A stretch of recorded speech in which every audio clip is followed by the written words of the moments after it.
Hello, Strange Familiars listeners. This is Chad Redding here. Tried to do this live, but I didn't have enough signal, which is common here in Michaux. So I'm in Michaux State Forest this morning, and here to gather some materials for some projects. And I'm actually entering into Camp Michaux, so I figured I'd just take a second to show you guys the ruins of Camp Michaux, a couple of them. So basically, Camp Michaux was a civilian conservation corps, which was set up all across the country back in the 1930s. So they would set up camps for men to go work, and they would do things like make roads or do whatever. In Pennsylvania, a lot of the civilian conservation corps made improvements to our state forests and state parks. So they planted trees, made roads, and were reaping the benefits of this hard work, which is phenomenal what they did, some of the things they did. So just bear with me here. I have an improvised selfie stick, so I try and not get the sun in the video. But right behind me, right at the entrance, is a set of steps, so you guys can see that. And that is the entrance to the building. There's actually a chunk of concrete here, and here you can see some more of the foundations. And it goes all around me here.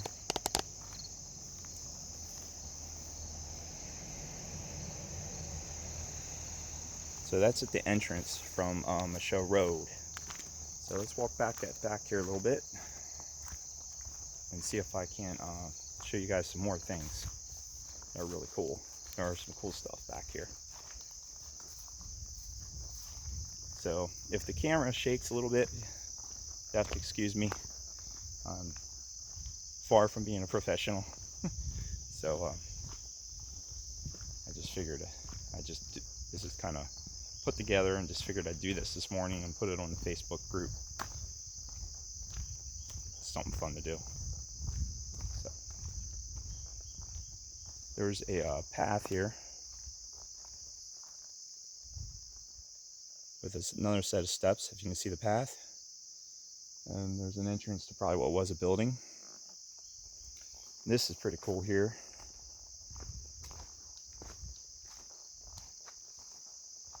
This is basically a concrete, see if I can get it on the video. There we go. So that's a concrete, almost like a medallion. And it has an inscription on it. And it's hard to read because it is wore down. So it says third something. And it says serving.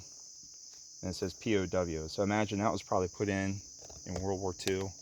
I was basically saying what the camp was. So down here, I'm going to show you guys something really cooler. I'm actually walking on a blacktop path. So after World War II, this actually was a church camp for a while also. And I don't know all the history, so if I get it wrong, please forgive me. I'm going to do a little more of a deep dive and give you guys some more history. I know they also had Japanese and German prisoners of war, and I know there's been like legends that, oh, there were no German prisoners because the populations of German descent, and they would be sympathetic to them. No, wrong. There were German prisoners here. 2 of them actually did escape, but they didn't get too far because this is pretty much kind of in the middle of nowhere a little bit now. I can't imagine what it was like back in the 40s. So you didn't have the roads and all that we have now. And most of the roads we have now were made in the Eisenhower era after World War II. So you didn't have the ability to get around like we do now. So one of the coolest things here is this. Let's see if I can get it. And that's an old fountain. It's just really neat. And it's probably beautiful when the water was flowing in it. And what's really cool, let's see if I can actually get it. I might be able to without taking the phone off. Let me step inside this thing so you guys can get a better look. All along here They put pieces of the slag, which you can see is blue and purple and green. Use pieces of slag from the old iron furnaces here, which is prevalent. There were at least seven of them, if not more, into the furnace.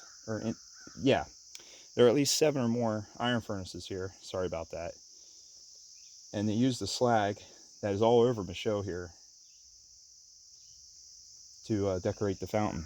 So I thought that was really neat. So there's purple and blue. This is more of a purplish here. There's a green. There's blue. All different kinds of beautiful colors. Even like almost like an aqua. Trying to get out of that. And it's even in the entrance. I don't know if I can get this shot right, but there's a nice piece here. There's a beautiful aqua piece right there. And then of course they use the quartz, which is all over here also. So yeah, I thought that was pretty neat. So they used part of Michaux's heritage.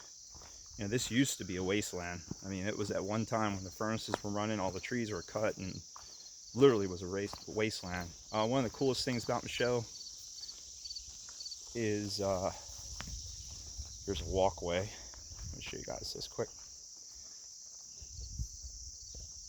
There you go. Sidewalk in the woods. Going to what probably was a building or, you know, bunk house, who knows. Anyways, Michaux, sorry about that, the camera just slipped. I'm using a ad hoc selfie stick, so if the camera slides or whatever, please forgive me. Michaux, back to what I was saying, Michaux originally was the first state forest in PA that Rothrock set up. Also, it was the first school. What is Penn State Mount Onto now, which is near here, down the road from here, on the very edge of Michaux, was also the first forestry school in North America, and it still is a really good forestry school from what I can tell. So here we have a tree. Looks like a cedar of some sort. And that was planted. So that's how, like, plants we plant, and then when our buildings become ruins, they become wild. All through here is hemlock, white pine. There's another foundation. Let me get up here, I'll turn the camera.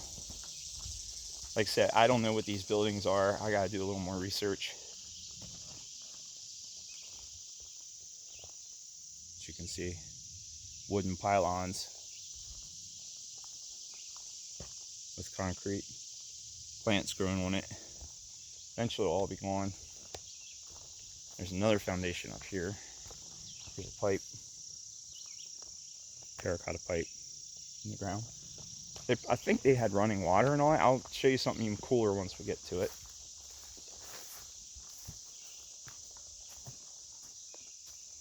Another slab. This one's pretty big. I'll have to look online. I'm sure that online, let me make an adjustment here. There is a, online there is a map, I'm sure, of how the camp was laid out. I'll walk in here some more. Stuck under a tree.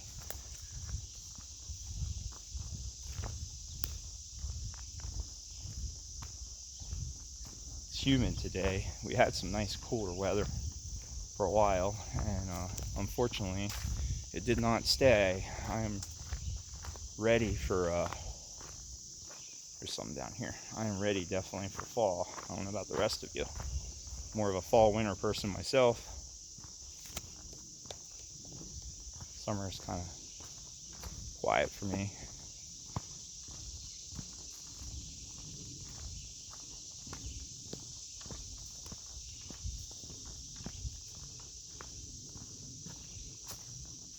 So here we have another building. This one's a little more extensive. There you go. You can see that. Yes, my mug. I just kind of move the camera around. Try not to shake it as much. That gives you guys an idea. Swing around here. There you go. So this used to be the pond. So this was the pond for the camp. There's a creek over here. This is Tom's Run. And here's the remains of the old dam.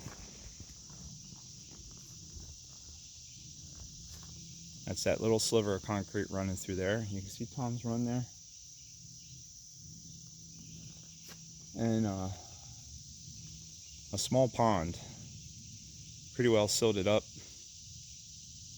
Back in the day, I imagine people would fish and swim in there, campers, when it was a church camp. You see the remains of some, looks like a flowway right here. Probably, let's see if I can get that in the camera. There we go. Hard to get that. Yeah. And then there's like a concrete walkway over it. So imagine that was like for it to flow into.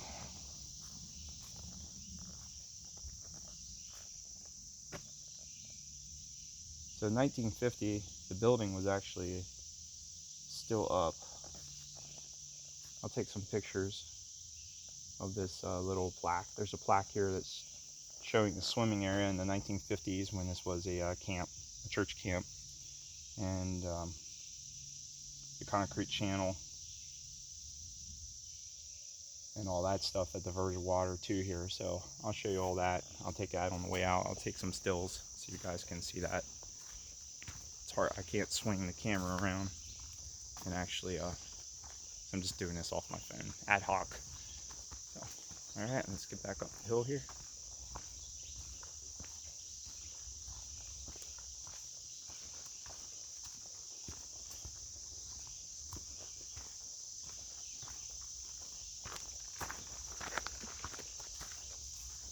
I apologize for the sun floating in.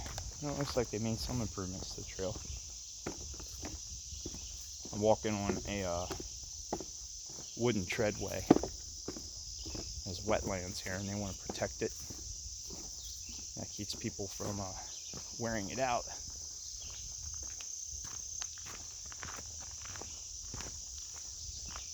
There you go. Weird doing this. It's actually the first time I shot like this.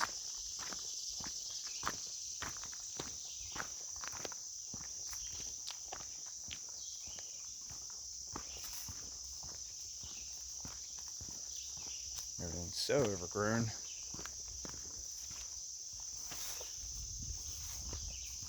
That's why it makes it hard to do investigations and such. I imagine there's more right there, up that way, but we're not going that way today. We'll go that another time. So the Appalachian Trail runs back behind this, and this little trail that I'm taking actually joins on to another trail called Sunset Rocks Trail. And if you head south, that takes you to the AT and a shelter called Tom's Run, which I've stayed at. I've stayed here before, and it's a cool little shelter. Every shelter along the Appalachian Trail has its own character and uniqueness, which is really awesome. And the Appalachian Trail is actually a national park, which I don't know if many people knew that, but it is. And it's the only national park, as far as I know, that is actually taken care of all by volunteers. So each hiking club, it's a nice little glen here. It's kind of pretty. Little stream. See if I can get it in the camera. Just a little stream there flowing through. It's all swampy back in through here. I don't know if I would have wanted to go camp here. Mosquitoes are a little bad right now.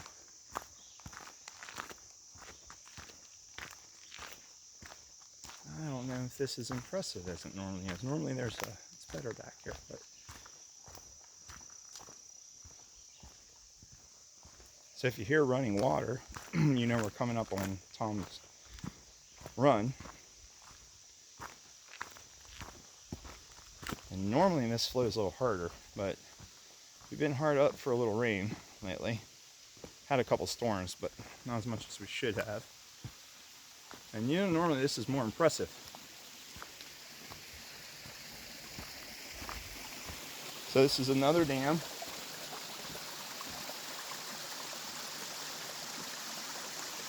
That provided water for the camp. You can see there's a pipe there. And I'm on a bridge right now. See? And this was the flow out. There's Tom's Run that flows down. And then down in that direction is the pond. But this would divert water and provide water for the camp. So normally it's like a nice pretty flow, a nice pretty waterfall, but as you can see, it's been kind of dry here lately.